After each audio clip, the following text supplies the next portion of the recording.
I did not pitch ever, taking the drug to pitch, ever.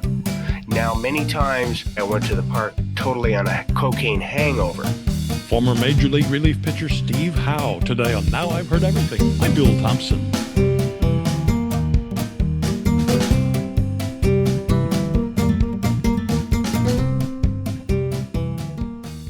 Hard-throwing, left-handed relief pitcher Steve Howe joined the major leagues in 1980 at the age of 22.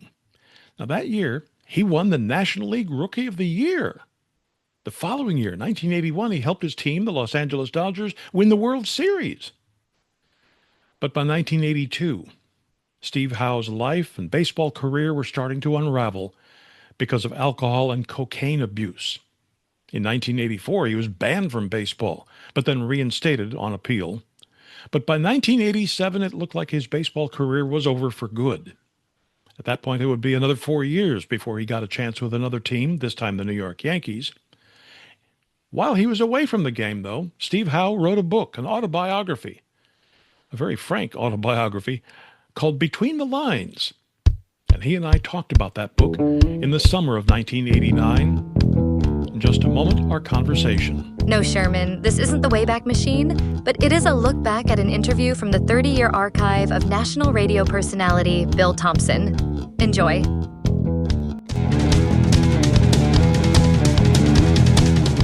So here now, from 1989, Steve Howe.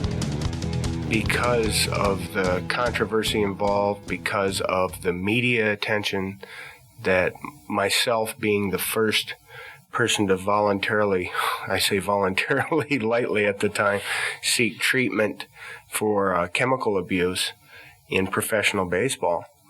There are a lot of misunderstandings. There are a lot of misconceptions, a lot of things taken the wrong way. And I felt, and my wife felt, that it was time, once my life was back in order, to tell the real story, what it was, how I felt going back, how and when I feel that I crossed the line into addiction, and the struggles and the things that I had to go through in the disease to get out of that. Now, you said that you're not sure if it's genetic, if it's psychological, you're not sure what the reason was, but the fact is you wound up addicted. Yes, I did. As I look back, the only way that I've found, because believe me, I've tried every single way possible to shake this thing. There's an excerpt in the Alcoholics Anonymous Big Book that basically had me to a T. I mean, I tried everything. I tried taking trips. I tried not taking trips. I tried natural wines. I mean, I tried everything. I mean, virtually everything. My best thinking, and I'm by no means a dummy, could not get rid of something that seems so simple to some people. But that's the cunning part of the disease of chemical dependency. There is no cure. Therefore, it can be arrested like cancer or anything else. But they can't figure out why so many addicts and alcoholics end up dying before they take or find something that happens to them to get away from this. It's just, it's a mind-boggling disease. My life ambition was not to become Rookie of the Year, win a world championship, an all-star, be married and be addicted to chemicals, and I think it is us, we as people, our ignorance of looking at some things that are black and white and saying, hey, this is a problem in our country. And we basically as a nation have lost the compassion to care about other human beings. It's step on their neck to feel better about yourself. And I was that kind of a person also. I was very arrogant because of how I truly felt inside about myself. I didn't like myself at all. I put myself, the disease had me in a position where I was afraid to live and afraid to die. And that's not a good place to be. So basically all my energy was, I became very self-centered, trying to find a way to get out of this, yet not having a clue because of being under the influence of drugs, how to do that. So I was lost. To put it mildly, I didn't have an idea of where I was at in life. I didn't think I deserved to be a professional athlete, but yet I wanted it so badly because professional sports is where I got my self-worth. It's where I could hide from life other than drugs. So what finally changed? What turned things around for you? Well, a belief system in God and my family. And, you know, you talk about hitting a bottom. And when I had my face stuck in a baggie of cocaine that I had found after being at an AA meeting, it was just something that was triggered in myself. You know, people were talking about stashes, and all of a sudden, boom, I remembered one. And having my face stuck in that bag, being a trap, I mean, I felt like a trapped animal. And my wife came down and saw it, you know, and just the look on her face and the look on mine, for the first time in my life, I believe that I was broken. I took the bag and I flushed it down the toilet. I had never done that. Never, I don't think, in my life. And from that point, it was up. It's been up ever since. You've been sober how long? Well, you know, not as long as I'd like to be, but yet I don't, I've made a commitment not to even discuss that with the media anymore. Let's put it this way. My quality of life today is like getting the last out of a 1981 World Series and seeing my child born. I don't do that for a couple of reasons, because some people, and I'm not putting you in that category, but some people in the media, if I said I had 8 months, they'd say that's not enough. If I said I had 2 years, they'd say that he's lying. So the people that are important in my life today know. If baseball wants to know, if at another point in time, they also know, because a person that's my employment assistant runs the employment assistant program. He knows the fruits of my life today, and he says it's funny because I am the type of person that he said doesn't need a urinalysis to tell where I'm at. You know, he can tell, and my wife can tell, and my pastor can tell. They can all tell how I'm doing just by sitting down and talking to me on the telephone. So today I just got a quality of life that's totally different than what I've ever had. I remember reading somewhere that Doc Ellis, when he pitched his no-hitter in whatever year, 71 or whatever, was so high he didn't even know what he had done. He was hallucinating. And I've had the opportunity to talk to Doc Ellis. He was tripping on acid. And did that ever happen? Did you ever go into a game and then come out afterwards and say, I don't remember a thing? Well, I need to be honest that my wife, you know, at the highlight of my career in 1983, you know, when I didn't give up an earned run for the first half of the season, I don't remember it. I don't remember it. I don't remember parts of 1982 nor 1983. After this short break, Steve Howe talks about his drug use on game day. Are you enjoying this conversation so far? And would you like to get a copy of the book we're talking about? Just tap the link in our show notes or visit our website, heardeverything.com. When you make a purchase through our affiliate links, you're also supporting this podcast. And we thank you for your support.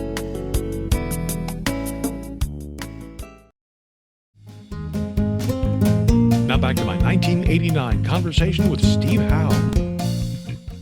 What do you tell somebody who's in the Little League right now, and they've got your baseball cards at home, and they say, wow, this guy was great. Didn't allow an earned run that whole first half of the season. I'll bet it was that cocaine that helped him. Boy, that stuff, what they say is right. It really boosts your powers. Well, that's not true, because number one, For a large period of time in 83, I was dry. So you have to understand that. There's such a thing in addiction is called a dry drunk, where you're abstaining, but the behavior stinks. I mean, I was an ass at that time, whether I was using or not. My wife can vouch for that. You don't walk out on your family. You don't walk out on your wife who just had your first child. Normal people don't do that, whatever that may be. Healthy people, let me put it that way. Healthy people just don't do that. And what I tell the kids, number one, is I did not pitch ever taking the drug to pitch, ever.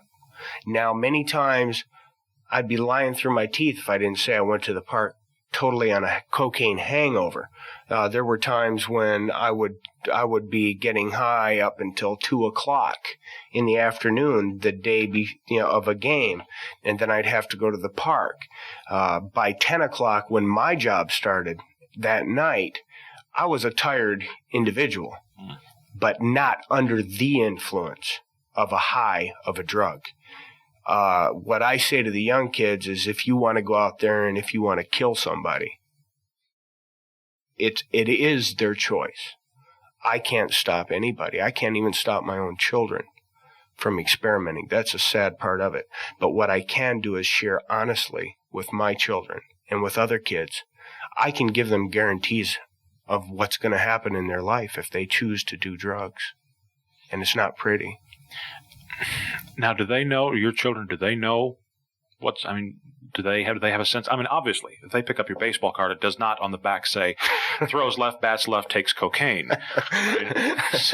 Well, now it should say, throws left, bats left, abstinent. That's right. I mean, but they very well could have said that. Do they know what Daddy used to do? My daughter is very aware. My daughter is very aware. My daughter, bless her heart, is very, very intelligent. She just turned 6, and she says, "Daddy, you're not going to drink or use drugs anymore, are you?" And I say, "No." And I think of that, only I can push my family away. My family cannot, I can push my family away, and it's painful, but my family's not going to leave me. And for that, the easiest way for anyone to get to Steve Howe is to love on him. Because, believe me, I ran on guilt and fear for the major part of my life. And to love on me, I have to do what's right because my heart just splits. I've been a confrontative person basically my whole life when I was into the self-denial and judging others so that I could make myself better than them. And believe me, when I was using drugs, you did not want to use force to try to get me to stop. That's just where I was at. That's not being macho. It's just that I was basically a scary individual. I mean, you see it here in Washington, D.C. You see it here. They will walk over your face for that next fix, and that's the disease. Nancy Reagan always said, "Just say no." Just tell the kids, just say no. Does that work? Yeah, it does. But it has to start early. There has to be education. Hey, something's wrong with this country when we got 12-year-old prostitutes. Something's definitely wrong. Something's definitely wrong if murders escalate by 50% and it's all drug and alcohol related. Something's wrong. It's, I've been asked many times in interviews, how bad is the drug problem in professional sports? And my answer, which is the truth, is you go take a survey of your doctors, lawyers, housewives, and there you got your problem. Because we make the choice to be in the public eye, we do have a responsibility to the kids. And I always ducked that before. I have to admit that because I didn't want any responsibility, period. I mean, I walked out on my family. So, for drugs, basically. And that's sad. But, you have to somewhere, I believe that God really watches out for addicts and alcoholics. I really believe that in my heart, because I still to this day, I believe that I was touched by God that evening. And I haven't, I can't say that it's been easy, but I can say that it's been a heck of a lot easier than when I was in the addictive stages, when I was using actively. And I'd really run out. I was at the end of the rope. And basically what God said to me was, cut that limb off and trust in me, and I'll take care of you. And he has. Wow. I have hundreds more things I could ask, but I'm just about out of time. Is there anything else that you wanted to add, or was there any question that you wanted me to ask you that I didn't? I think we pretty much got it. Again, as I've said, many times to people, I believe that it was placed on my heart that I asked for forgiveness, for my behavior. I don't take responsibility for having the disease, but I do take responsibility for my behavior. I'm very much so different today. It was difficult to write this book because it is so transparent. My wife and I are very much so exposed. My family, my mother, my father, everyone's in this. But we're so close now because once this stuff is exposed, I don't ever have to worry about it nor make an excuse about it again. It happened. We have all grown. We have all become so much closer, so much more strength to each other that, to drop the self-pride and say, hey, I made a mistake. I'm sorry for it. And by the grace of God, I don't think it'll ever happen again, as long as I do what I'm supposed to do. Steve Howe retired from baseball in 1997. In 2006, he was involved in a single-vehicle accident. He was the driver. He was killed, and a toxicology report later determined that he had methamphetamine in his system. He was 48. Now you can get your copy of Between the Lines by Steve Howe by tapping the link in our show notes, by clicking the link in the description below if you're watching this on YouTube, or by going to our website, heardeverything.com. We may earn an Amazon commission if you make a purchase.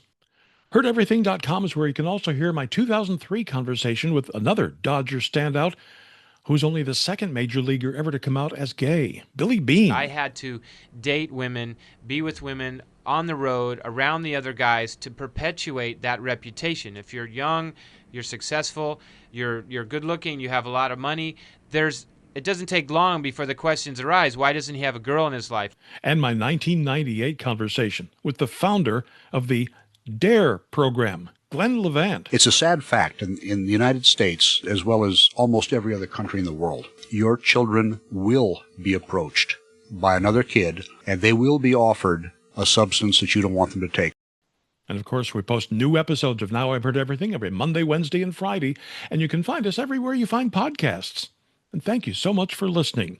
Next time on Now I've Heard Everything, he probably ought to get a trademark on this phrase, "Give me a break."